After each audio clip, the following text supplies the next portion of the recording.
So in this video, we're going to do application. I'm going to show you the 3 key steps that you need to take to make sure that you get a long-lasting, beautiful GelMoment manicure. So you need 3 things to do that. You need a file that comes with your customer kit, the beginner's kit, the professional kit, or the deluxe kit. The beginner kit will come with a mini file, and the other 2 come with a full-size file. The reason that you want to use the files that we provide in the kits is because there's 2 sides. There's a coarse side and a soft buffing gray side. You need that soft gray buffing side to buff your nails before application. So very, very gently, for your very first GelMoment application, what you want to do is start with clean, dry hands. And I washed my hands with Dawn dish soap to really help strip any oils or lotions or anything available or anything that was left on my hands. You want to take that soft gray side of your file and gently, just letting the file do all the work, not putting a lot of elbow grease into it, very gently graze that file across the surface of your nail.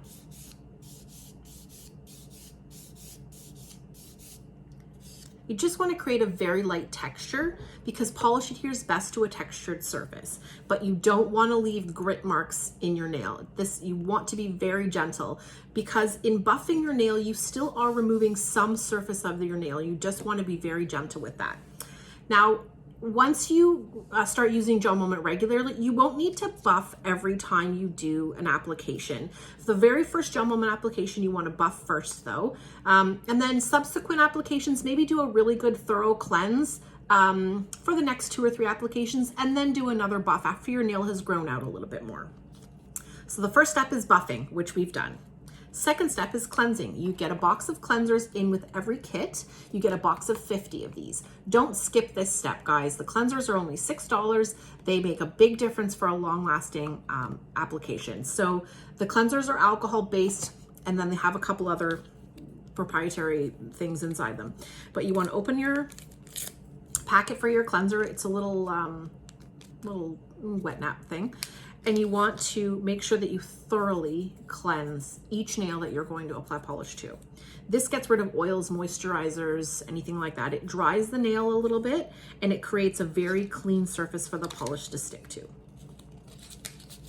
I like to keep my cleanser tucked back in its pouch and I fold it over to keep it moist inside, because then if I get any polish on my finger or on my cuticle, I can wipe it off before I cure. It's so much easier to remove the polish when it's still wet. Once it's been cured, it's very difficult to remove, hence the great staying power that it has. But if you've made any mistakes, it is difficult to remove from your skin. I'm going to apply red stiletto today. It's my favorite red. It's just a classic, beautiful, rich red color. Before you apply your polish, you don't want to shake it. You don't want to vigorously roll it. You just want to gently roll it back and forth in your hands. And this just sort of helps to mix the gel together. The third step in application, so we did buffing, we did cleansing, and now we're going to do application, but we want to apply very, very thin coats of polish. The light needs to transfer all the way through the polish to your nail bed surface in order to cure the polish properly. If you apply one thick coat of polish, you're not going to get proper curing. You're going to have lifting, bubbling, or wrinkling in your polish. It needs to be able to cure all the way through all the layers of color. So we always build our color starting with one thin layer, and if you want a second application of color, you go ahead and do that, but again, it has to be another thin layer. So I'm going to tilt this down so you can see how I do application. So you want to start with a very thin amount of polish on your brush. And what we do is we start at the upper third of our nail bed towards that bottom part of the moon if you have that on your finger. And you want to push your brush down and then splay your brush out. Push towards your cuticle and then pull away. Pushing towards your cuticle allows you to get close to the cuticle without touching it. And make sure that you aren't putting any polish on your finger or on your cuticle surface, because if it's touching skin, the polish is more likely to lift. Very thin coats. The next step, if you have length to your nail, is to take your polish brush, and again, very little polish on it, and run it along the free edge of your nail. This is called capping the tip. And this seals in the end of your nail so that you won't get chips. Then you take your lamp, whichever lamp came in the kit that you decided to buy. This is the beginner lamp. This is the 2-finger lamp, and it has a 60-second cure time, where the other 2 lamps, like I explained, do come with the bigger kits, and this is a 4-finger, and then the deluxe lamp comes with a 4-finger as well. These lamps cure at 45 seconds because they're slightly higher wattage. They're 8 watts, and this lamp is only 6 watts. I find the deluxe lamp is great for pedicures because it has a motion sensor, so all you do is slide your feet right in and it turns on automatically. All of our lamps will turn off automatically. You won't have to push the button a second time. Once the cure time is run out, the light will shut off all by itself. You don't have to worry about that part of it. Make sure too that you keep your polish bottle away from your lamp when you're curing your polish, and you never want to do your polish outside or in the sun by a sunny window, because our polish is light sensitive. If you do it near a sunny window or you do your polish outside, you risk curing the polish right on the brush or in the bottle. So that's one thin coat. I can run my fingers right through my hair. I can rub my fingers on my shirt. I can press on it. I can apply pressure. And you can see there's still a beautiful glossy coat. Once it's dry and come out of the lamp, it is completely dry and you are off to the races and set to go for your day. Because we're applying very thin coats, you might decide you want a deeper, richer depth of color. Just repeat your same process. Apply another thin coat of polish and cure a second time.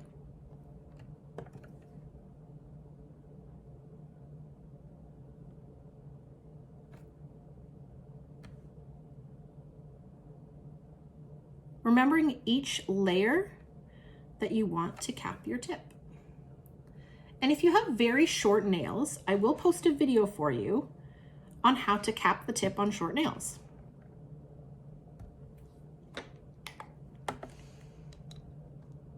And then we wait. What I love about being able to do application at home is if I do make any mistakes, I can fix them.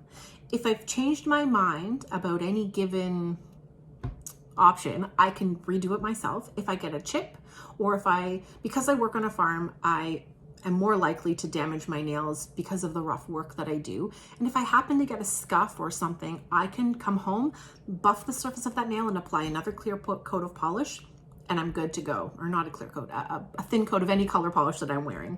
What I like is that I can fix those problems myself. I'm not going to run back to the salon. If I've messed up my polish, they're not going to just fix one nail for me. Well, they might, but they're going to charge me. I like that I can do that and fix it myself at home. Plus, then I can play around a bit. I've decided that I've become a little bolder with my color choices because I have the option of changing it up. At the salon, I would play it safe and only go with neutral tones, soft pinks, French manicure, that kind of thing. But because I can play around with it at home, and if I don't like it, I can take it off, I'm more likely to explore my color options a bit more. So that is Red Stiletto. It's a classic, beautiful red. Bolder than I would normally choose, but I love it. I love that I can do that. So again, totally dry once it comes out of the light. You don't have to worry about being delicate and not touching anything. Once your polish comes out of the light, you are good to go. And that's all there is to it. Buffing, cleansing, very thin coats of polish. And that's it.